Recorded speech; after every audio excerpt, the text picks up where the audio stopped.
May napansin ka ba sa totoong buhay? Hindi laging yung pinakamaingay ang siyang pinaka-attractive sa babae. Hindi rin yung pinaka-nagyayabang. Hindi yung pinaka-nagpapakitang gilas. Hindi yung pinaka-trying hard. Sa katunayan kadalasan, kabaliktaran. Yung lalaking tahimik lang. Yung lalaking kalmado. Yung lalaking parang walang kailangang patunayan. At ang tanong, bakit mas na-attract ang babae sa lalaking hindi nagpapakitang gilas? Hindi ba dapat mas attractive yung lalaking pinapakita lahat ng achievements niya? Yung lalaking pinapakita na kaya niya? Yung lalaking obvious na impressive? Pero bakit sa totoong buhay, mas madalas piliin ng babae yung lalaking hindi obvious na nagpapa-impress? Sa video na ito, pag-uusapan natin ang psychological, emotional, at evolutionary reasons kung bakit ito nangyayari. At mas importante, matututunan mo kung paano ito i-apply sa sarili mo. Hindi para magpanggap, kundi para maging tunay na lalaking may natural na presence. Ang pinakaunang katotohanan, attraction is mostly subconscious. Unang kailangan mong maintindihan. Attraction is not logical. Hindi ito checklist. Hindi ito job interview. Hindi ito tungkol sa sino ang may mas maraming achievements. Attraction is emotional. At mas malalim pa doon, subconscious. Hindi conscious decision ng babae na sabihin, pipiliin ko ito kasi hindi siya nagpapakitang gilas. Hindi ganoon ang nangyayari. Ang nangyayari, may nararamdaman siyang kakaiba sa lalaking iyon. At kadalasan hindi niya kayang i-explain kung bakit. At dito pumapasok ang unang dahilan kung bakit mas attractive ang lalaking hindi nagpapakitang gilas, because he signals confidence without saying anything. Ang lalaking hindi nagpapakitang gilas ay walang kailangang patunayan. Ito ang isang bagay na hindi napapansin ng karamihan. Ang lalaking laging nagpapakitang gilas, kadalasan may sinusubukan siyang patunayan, at ang subconscious ng babae napapansin ito agad, hindi consciously, pero nararamdaman niya. Halimbawa, may dalawang lalaki. Yung unang lalaki lagi niyang sinasabi, alam mo, manager na ako ngayon, malaki na sweldo ko, marami akong investments. Habang nagsasalita siya, halatang gusto niyang ma-impress yung babae. Ngayon yung pangalawang lalaki, hindi niya binabanggit ang trabaho niya, maliban kung tanungin siya. Hindi niya binabanggit ang achievements niya, maliban kung relevant sa conversation. Pero kalmado siya, relaxed siya. Hindi siya trying hard. Sa subconscious level, ang signal na binibigay ng dalawang lalaking ito ay magkaiba. Yung una, ang signal ay, I need your approval. Yung pangalawa, ang signal ay, I am already secure with myself. At para sa babae, ang second signal ay mas attractive. Hindi dahil mas mayaman siya, hindi dahil mas successful siya, kundi dahil sa emotional signal ng security. True confidence is quiet. May isang universal truth tungkol sa confidence. Ang tunay na confidence, tahimik. Ang insecurity, maingay. Kapag ang lalaki ay tunay na confident, hindi niya kailangang ipaalam sa lahat. Hindi niya kailangang patunayan. Hindi niya kailangang magbenta ng sarili niya dahil alam niya na ang value niya ay hindi nakadepende sa validation ng iba. Halimbawa sa real life, isipin mo yung isang lalaki na physically fit. Talagang fit siya. Malakas katawan niya. Hindi niya kailangang mag-flex araw-araw. Hindi niya kailangang ipaalam sa lahat. Makikita na lang. Mapapansin na lang. Ngayon isipin mo yung lalaking hindi naman talaga confident sa katawan niya. Mas malaki ang chance na siya yung laging nagpo-post, laging nagbabanggit, laging nagre-refer sa sarili niya. Hindi dahil mas confident siya, kundi dahil kailangan niya ng reassurance. At ang subconscious ng babae, nararamdaman ng difference na ito. Women are attracted to emotional stability. Ito ang isa sa pinakamahalagang dahilan. Ang lalaking hindi nagpapakitang gilas ay kadalasang kalmado. Hindi siya reactive. Hindi siya naghahabol ng attention. At ito ay nagsignal ng emotional stability. Sa psychology, emotional stability is one of the strongest attraction triggers. Bakit? Dahil ang emotional stability ay nagsignal ng safety. Hindi physical safety lang, emotional safety. Predictability, strength. Isipin mo ang dalawang senaryo. Scenario 1, may lalaking laging naghahanap ng validation. Kapag hindi siya napansin, nagiging insecure siya. Kapag hindi siya na-replyan agad, nagiging needy siya. Scenario 2, may lalaking kalmado lang. Hindi siya affected kung may delay ang reply. Hindi siya naghahabol ng attention. Hindi siya nagiging emotional kapag walang validation. Sa subconscious level, ang pangalawang lalaki ay mas stable at ang stability ay attractive. Hindi dramatic, hindi flashy, pero powerful.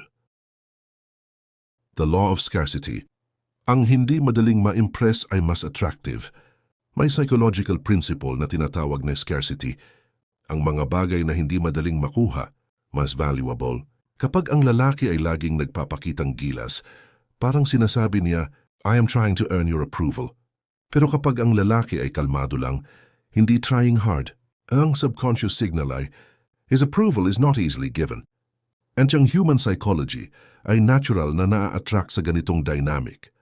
Halimbawa sa totoong buhay, kapag ang isang lalaki ay sobrang eager agad, sobrang bilis mag-compliment, sobrang bilis mag-invest emotionally, minsan nababawasan ang attraction. Hindi dahil may mali sa pagiging mabait, kundi dahil nawawala ang sense of challenge. Samantalang ang lalaking composed lang, respectful pero hindi desperate, present pero hindi needy. Ang presence niya ay mas impactful.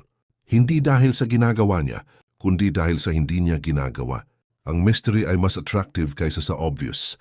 May isang bagay na hindi madalas sinasabi, pero makikita mo sa totoong buhay. People are more attracted to what they slowly discover, kaysa sa what is immediately revealed.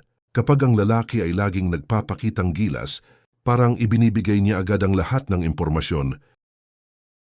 Self-control is one of the most attractive traits. Ang lalaking hindi nagpapakitang gilas ay kadalasang may self-control. Hindi siya impulsive.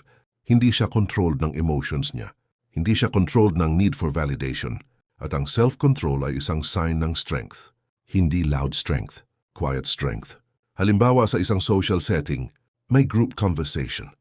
May lalaking laging sumisingit para magkwento tungkol sa sarili niya. Laging gustong maging center of attention. Ngayon may isa pang lalaki. Tahimik lang siya. Nakikinig siya. Kapag nagsalita siya, relevant. Hindi siya nagsasalita para lang mapansin. Nagsasalita siya kapag may value ang sasabihin niya. Sa ganitong dynamic, mas nagiging impactful ang presence niya dahil hindi siya naghahanap ng attention. At paradoxically, siya ang mas napapansin. Ito ang power ng restraint. Ito ang power ng controlled presence. Ang lalaking hindi nagpapakitang gilas ay may sariling mundo. Isa ito sa pinaka-powerful psychological signals. Ang lalaking hindi nagpapakitang gilas ay kadalasang may sariling buhay, may sarili siyang focus, may sarili siyang direction. Hindi umiikot ang mundo niya sa validasyon ng babae. And Andrew is extremely attractive. Bakit? Dahil ang signal nito ay independence. At independence signals strength.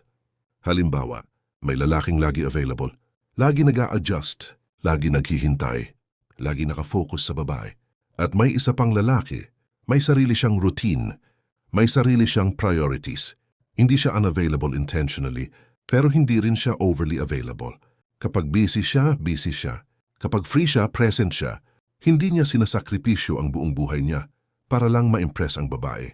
At ang ganitong lalaki ay nagiging mas attractive over time. Dahil may sarili siyang gravity, hindi siya umiikot sa iba. May sarili siyang orbit. Women trust what they feel, not what you say. Ito ang isang malaking pagkakamali ng maraming lalaki. Akala nila, attraction comes from convincing the woman logically, through words, through explanation, through showing achievements.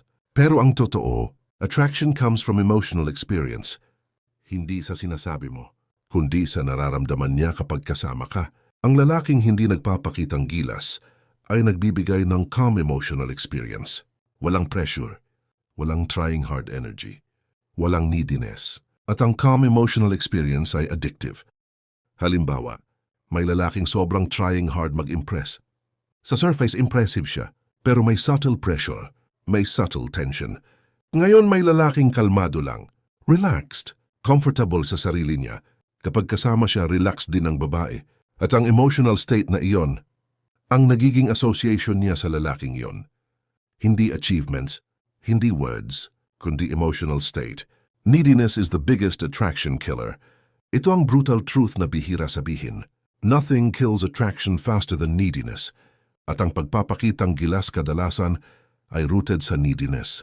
Need for approval, need for validation, need to be seen as valuable. At ang subconscious ng babae ay very sensitive sa ganitong signals. Halimbawa, kapag ang lalaki ay laging naghahanap ng reaction, laging naghahanap ng approval, laging naghahanap ng confirmation, unti-unting nawawala ang attraction.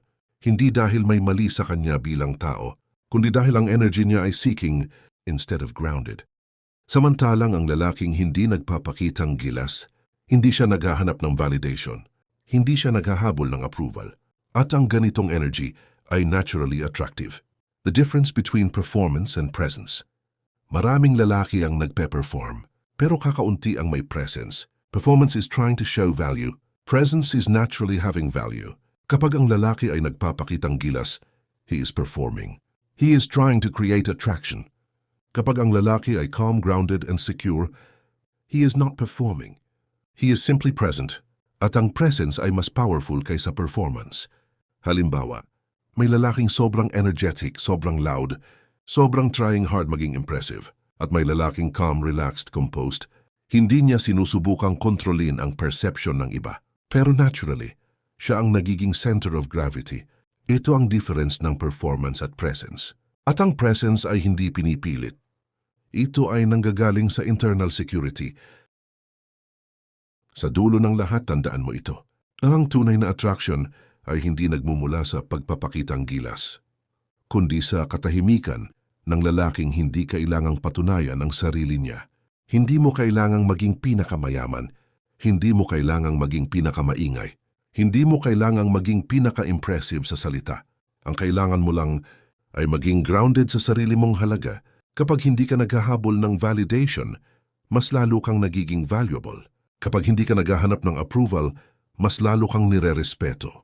At kapag hindi mo pinipilit ang attraction, mas natural itong dumarating. Focus on building yourself. Focus on your purpose. Focus on your discipline. Focus on becoming a man na kalmado kahit walang nanonood. Dahil sa huli, ang lalaking may tunay na confidence ay hindi nakikita sa ingay, kundi sa presence. Kung may natutunan ka sa video na ito at gusto mo ng mas malalalim na insights tungkol sa stoicism, psychology at tunay na male nature, make sure na mag-like ka at mag-subscribe sa channel. At kung may part dito na tumama sa'yo, kayo'y comment mo ang word na presence para malaman ko na naiintindihan mo ang mensahe. See you sa next video.